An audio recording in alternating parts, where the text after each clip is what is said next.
Hey, what's going on, guys? Andrew here, aka DFS Warstrike. I'm joined here by my good friend Cody, aka D Prodigy. We are breaking down game two of the NBA Finals of the Los Angeles Lakers versus the Miami Heat. Cody, what's going on, man? Not that much, man. Just looking at these salaries to see what we can add up and just look at so far. Yeah, I definitely think we have a lot of good pieces to the puzzle here. A lot of injury news that we have to look forward to as the day goes on for Friday. But other than that, I think we're set and good to go. And I think we're going to start up here at the top of the salary. Cody, if you want to go over your favorite plays here at the top range. So at the very top, I'm liking Anthony Davis and LeBron James. So you can't go wrong with them two, of course, especially with their high usage rate. They're basically a lock on the slate, in my opinion, now with two superstars on the Heat that are out. So I'm liking Anthony Davis a lot compared to LeBron James because of the rebounding aspect. I think with Bam now possibly doubtful, more so out, that Davis is just going to have a monster rebounding game. So I can see both sides of it. Like I said, I like Davis slightly more, but you can go, of course, to LeBron James. What are you thinking? I'm the same boat. I like Davis more than James. I think Davis is just in a better matchup. If you look at the two regular season games they had as well, Davis was just demolishing that team, and not to mention just game one, two, and throughout really what the last like month in the bubble, Davis has just been completely unstoppable. And I'm all for it. Jimmy Butler as well at the price range. I think at 9.8 is a great play. I'm off Bam, whether really Bam plays or not. I just really didn't see great usage from him when Dragic was off the floor, and I'm fully expecting Dragic not to play tomorrow or Friday night, so I'm not really on him. That's really the only reason why I wouldn't be on it. But I do like Jimmy Butler for his usage rate that he's going to have if Goron's off the floor, because I mean the ball for the starting unit, it's got to be in Jimmy's hands to start to play every time. So those would be my top three. Is really just Davis, LeBron, and Butler, probably in that order as well. Yeah, most definitely. Like Jimmy Butler's basically at this price point, it's a key matchup for him. He's going to be the focal point of the Hmm. offense. He's going to want to come out basically showing why the Heat are in the finals, even with two Yep. injuries. He's going to want to prove it basically to everybody on why he Yeah. belongs on the court and belongs on the superstar team. Because the narrative always for him is he's the bad guy. So I think he's going to want to come out basically playing his heart out, running this team. So Bam, like you were saying, I don't like him at that price point either way. It's a little high to me. Even if he does play, that shoulder is going to hurt him trying to rebound against Yep. Anthony Davis, especially out of all people. So Yep. I'm off of Bam either way. Tyler Hero, it's just a higher price to me. His price point went up. It's 8.6. I mean, it's hard to fit in with the lineup that I'm liking that Hmm. we were talking about before the video. So just the Tyler Hero, I can see if you get to him, but from a personal standpoint, I'm not really on him whatsoever. So give me your thoughts on Tyler Hero also. Tyler here, I'm on the same boat. I think he's too high priced. He also didn't even look good last game, so I mean that's just not something I want to mess around with. I like we have a lot of value in this slate that I think will actually should outscore Tyler Hero tomorrow. I just think 8.6 is too high for him. I'm not consistently counting on him scoring 30 fantasy points a night or even playing close to the way he did last series. This is a Lakers team that's destined to win this title, and I don't think Hero's ready for that spotlight yet.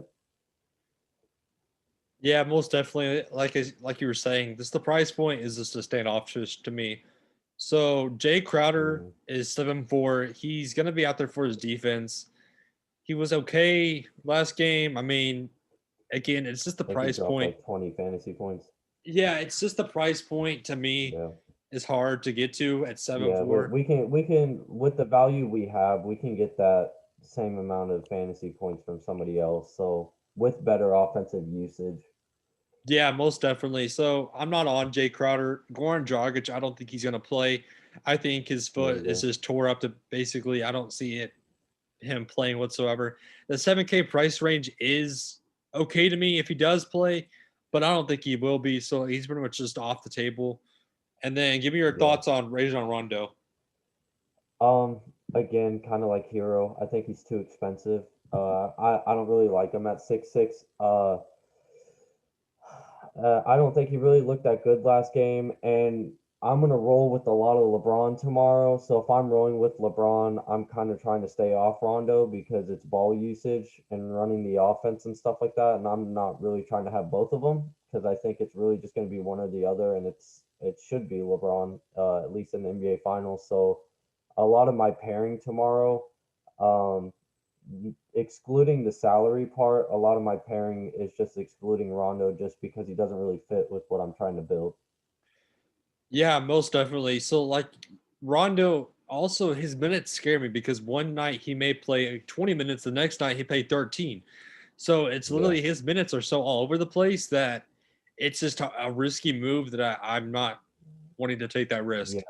I think a lot of it has to do with the guard play as well. Yeah. Like I know Danny Green played amazing and he looked good. Whether he keeps that up, I doubt it. I don't think he fills a stat sheet like that like he did the other night. But they seem like Caldwell Pope to me at least has been better over the last week or two. I mean, he's scoring in the double digits pretty consistently. I think besides one of the other games he didn't. But I mean, he's getting double digits pretty consistently. And I think he didn't shoot that well. He shot 3 for 10, but they're trying to get him in the rhythm in the offense with LeBron running the ball and Davis as the main focal point right now. So that'd be the only reason to keep KCP over Rondo's because Rondo is not really a scorer. He's not, he's not going to sit there and catch and shoot. The dude can't really shoot. So I think KCP with the game plan right now just fits in more than Rondo. So I think that's why he's probably going to be losing minutes. Yeah, most definitely. So with KCP, did you see that block that he had against Tyler Hero? I did, yeah. Yeah, I like I said, man, like KCP's played better over the last couple weeks. I definitely like the way he's playing, and especially if him and Danny Green are both playing up to where, KCP's getting double digits and Danny Green's playing like he did in game one, Rondo's gonna sit on the court, on the side of the court the whole time. Like I don't see him coming in if them two are playing like that. Especially So when LeBron can just run the offense. so now going forward to Duncan Robertson, he only got 5 points last game. We've seen his floor. It's either literally 30 points or 5 points.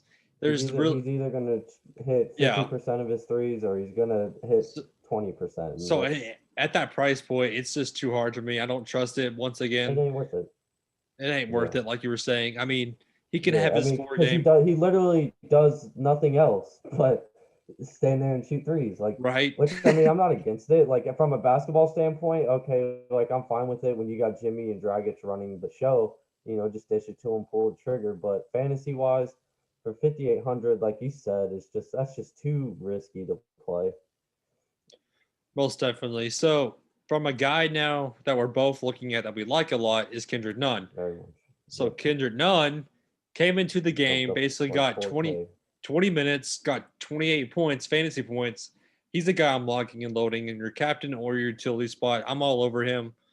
You can't go wrong Kendrick Nunn at this point. You just basically lock him in your lineup and say, who's next?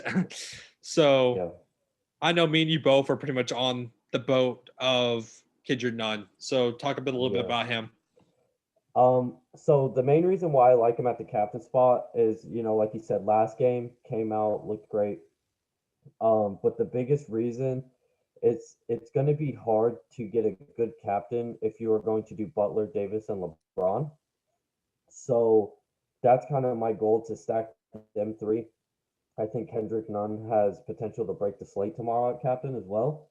Um, because he had 28 fantasy points, I believe, Yeah, in 28. like 19 minutes. In like Yeah. 19 minutes. He came So out like firing. I mean he looked fantastic. And like like you and I talked about before the show started, Kendrick Nunn is trying to prove a point. I mean, this dude goes from starting out great in his career to all of a sudden just not seeing minutes at all. Like he's sitting on the side of the court half the time.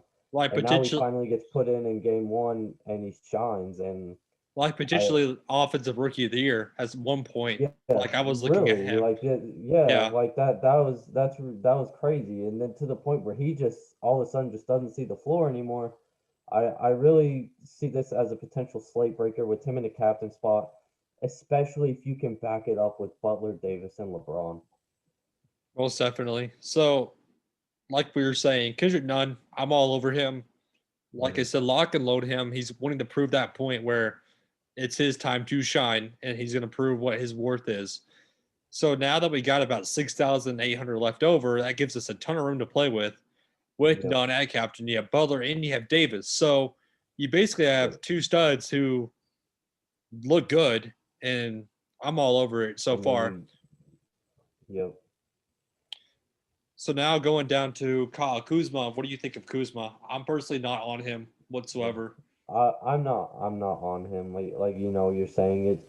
I was on him the other night just because of the matchup. He's looked good versus Miami in his career, and it just I don't. Kuzma's in a different world right now, and 4,400. I'm just not paying for that. I really think Caruso down below him is a way better play than Kuzma, and he's $600 cheaper.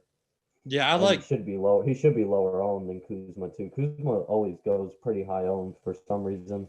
Yeah, that's what I was about to say. Literally, like he's always for some reason high owned, and I don't see why Yeah. whatsoever. No, I don't see it either. Especially like, um, so the out of those three, out of Kuzma, Green, and Caruso, I think Caruso's probably going to go the lower end of the three, just because Danny Green looked phenomenal last game. But I think Danny Green's too one dimensional. I don't really think he fills up stat sheets like the way he did the other night. I mean, he had all these defensive stats, and that never happens with him. So, like, I just don't see Danny Green performing the way he does. Caruso, at least the last couple games, has been very consistent with the way he's playing. He's making the most of his field goal attempts too. He's shooting the ball very well. So I'm liking Caruso out of the three right there. And plus, not only that, he's cheaper than both of them. So I Yeah, can't really go wrong with that, in my opinion. I like Caruso a lot also. And yeah, Danny Green was basically back in his Toronto form where I don't see him doing that once again at all. So No. Dwight Howard, I made the mistake from my own point having him.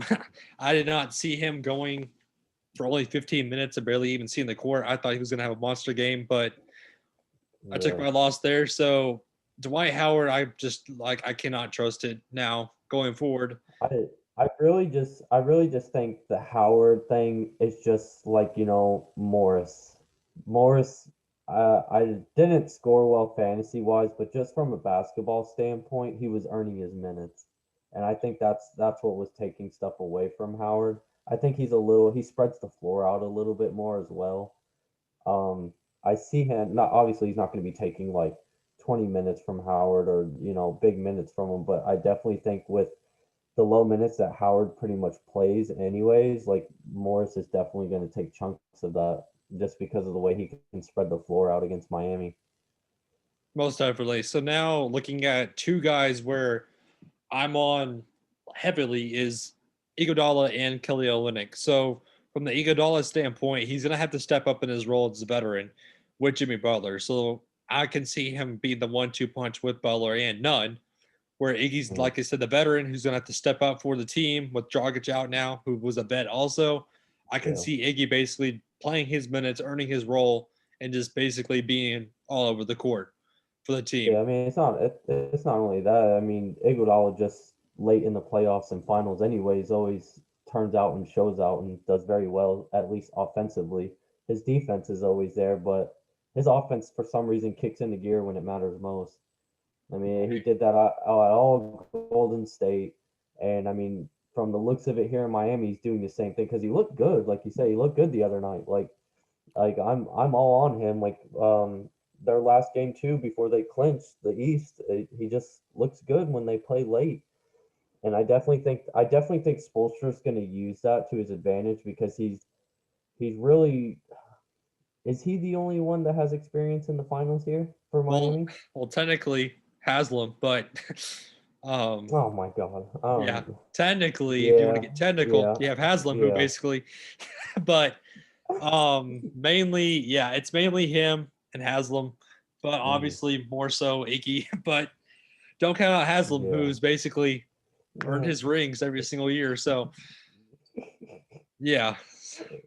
It's just Iguodala just he's gonna see a lot of minutes because he's veterans and he knows how to win in finals games. I mean, personally, he has one of my favorite finals because I mean he's my favorite basketball player when he locked up LeBron and won NBA Finals MVP. Like that year showed, and every year after that, he's played well offensively in the finals. Right. And a lot of it's going to be leaned on him because he knows the experience, he knows the job to get it done. I mean, they're not going to get it done. They're just not going to beat the Lakers, but he has he has enough to try to keep it competitive, I think, and that's why I think at 3,400, I think that's a great play. So a guy now I'm also looking at is Kelly Olynyk, who I think is going to have to step up as the big man on the court for the Heat, especially if Bam is out. Then I'm locking in Kelly O at that price point. 3,000 is just too cheap to me for what he's going to have to do on the court defensively. He looked good in the time he played last game, and he's got to go up against Anthony Davis. So at 3K, I don't see what's wrong with him hitting value easily, in my opinion. Yeah, as long as like you said before, as long as Bam is out, then I'm all for Olynyk. If Bam is in, I don't know. Like it's kind of unpredictable. This if Bam plays, how many minutes is Olynyk gonna get? Yeah. That'd be my only thing. But I mean, I'm all for it. If Bam is out, I think 3K is a. It's not. I don't even think it's a dart throw at that point. I think it's a great value play because he's gonna see minutes. Oh, most definitely. Yeah. So I mean, I definitely think it's a good value play if Bam sits out. But other than that, like below Olynyk, I'm not feeling Nothing. anyone. I'm not getting to Solomon Nothing. Hill, That who only played like 5 minutes. yeah, Jarrett Jones, nothing. yeah, McGee yeah, has just not even seen the court. Other than that, yeah, there's nobody else I'm getting to. 3K for Olynyk is the lowest I'm going to go potentially on this slate. yeah, Do you have yep. any closing thoughts basically on what you're looking at in this game too? Not really. To me, it's just try to get Butler, LeBron, and Davis together. That's kind of my biggest thing. Definitely have Butler because Butler's going to be the main attraction for Miami, and I mean, I don't think pressure really phases him anyways. He looked great when they play. I mean, he looked decent when they played last game in game one. And he's looked good throughout the bubble. Um, I'm giving him credit, man, because there are so many people that threw this dude to the wolves, saying you can't work with him, and when he's in Minnesota, they said he was a bad leader, all this stuff, and now I'm just thinking everybody else is just soft. Because I mean, Tyler Hero and all them have all taken because I'm not taking credit away from Miami with this. I mean, they, my opinion, they're going to get swept. Like that's just, especially now with all the injuries. I thought it was going to be hard for them to win, anyways. But I love Butler. I love the personality. I love the drive to win and all that stuff. And I think he's definitely going to try to take control tomorrow. And that's why I think he's got to be a lock in lineups. Yeah, I think he's a lock for sure. So yeah, that pretty much wraps it up for me. So Oh, well, all right, guys. Thank you guys for tuning in. We hope we helped you in some way. Let us know how you do on the slate. If you have any questions, you can hit up Cody or myself. And other than that, take care, guys. Good luck.